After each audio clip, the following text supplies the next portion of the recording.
Welcome back to the channel. In this video, I'm going to create a quick in-depth comparison review about these two SEO tool platform, which is SE Ranking and Similarweb. So to get started with the easy breakdown and the comparison between these two platforms.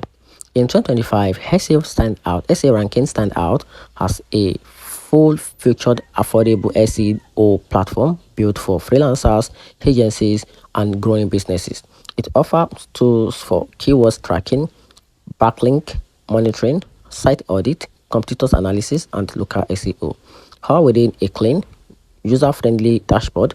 It also includes white label reporting and details SERP tracking across location, making it a smart choice for hands-on SEO campaign and client work.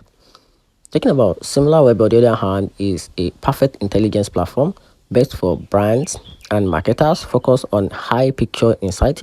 It provides deep data on website traffic, user behavior, traffic results, and competitors' performance across industries.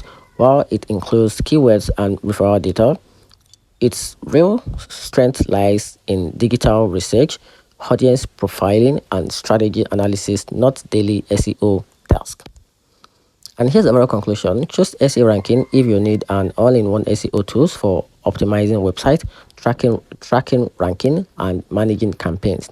And go with Similarweb if your focus is on competitive research, traffic trend, market levels decision, and for hand-on SEO, SE Ranking wins in that aspect. But for business intelligence and traffic strategy, Similarweb is the best. And that's it. So if I need video helpful, turn on the notification button and subscribe for more. Thanks.